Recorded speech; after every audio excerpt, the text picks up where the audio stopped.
Hey, what's up guys? Hardleg Joe here, coming at you with the What a Deck profile for episode 179, Mind Games 3.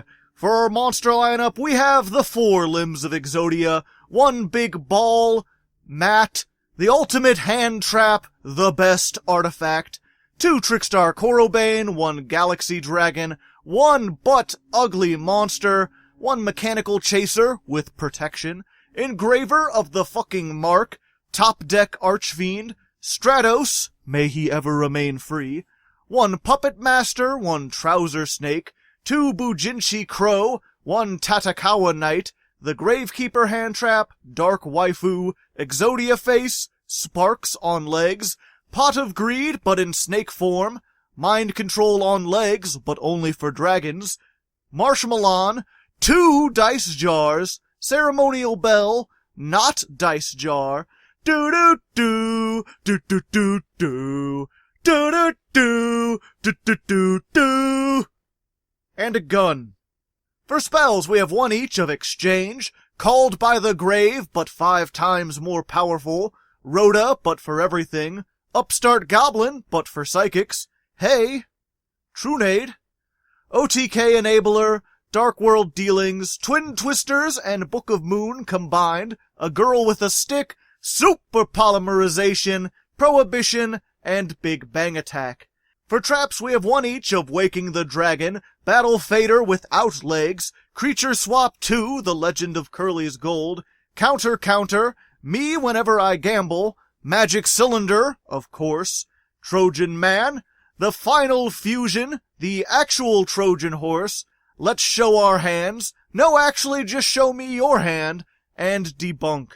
Our extra deck consists of 1 each of Thunder Dragon Titan, Alfred, a metal foe of some kind, shine bright like a diamond, 3 elemental heroes in a trench coat, motherfucking Gatlin Ghoul, Milady, Sala man you about to get OTK'd, a bird, a rocket, the best Link Dragon, the biggest honkin' and Tonka truck available, Digrepher on crack, Akashic Magician, and Bait.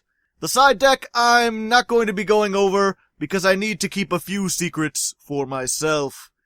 As for how to actually play this deck, well, if it's not obvious from just seeing the list, I'm not sure I can explain it. Mind Games kind of defies spoken language. Either you get it or you don't. It's all about having that big brain energy, and some people, they just don't got it. Still, I suppose I can give you a few pointers just for the few of you out there who are on the cusp of being able to comprehend its majesty. First of all, just pro tip, limited cards are limited for a reason, so play as many of them as your deck can fit. Stratos, for instance, pretty much a guaranteed slot in any deck you want to play, whether or not you play other E-heroes or not.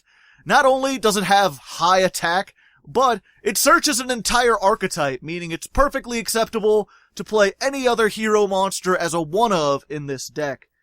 Now, if this was last year, I probably would have ran 1 Honesty Neos just to search off Stratos, because you can get that hand trap to your hand. But that play is actually so obvious that it's better to not search.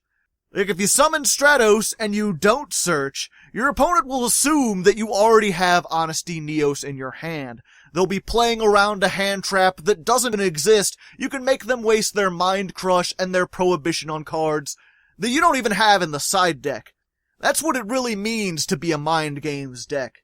Another one-of staple is Super Poly, fuses with your opponent's monsters and can't be negated. Pretty much the most broken card in the game.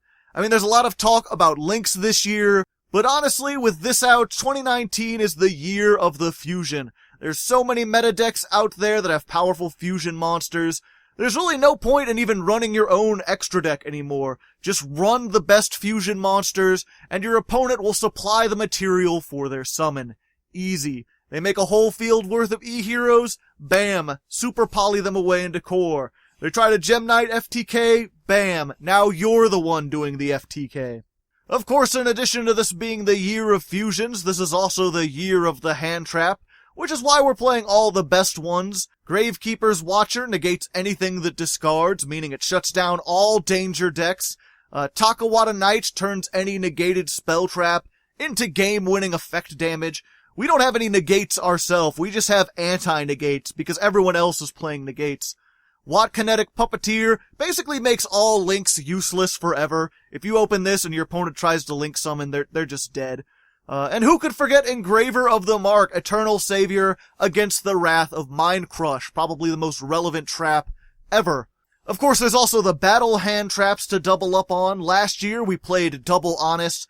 This year, we've got Korribane, who's pretty much honest but better, does the same thing as honest, but can special summon herself, and she's got a Russian hat, so you know she's strong as a bear, and probably twice as drunk.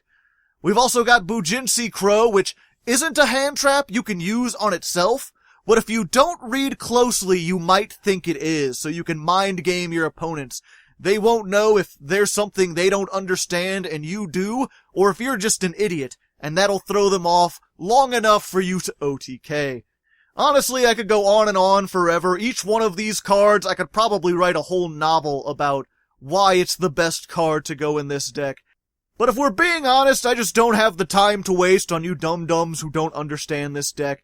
You're just gonna have to see it in action. You can check out the main video, linked in the description, also on the end card. There I'll be playing 10 duels against random opponents, and showing you why this thing is undefeated in the Ring of Honor.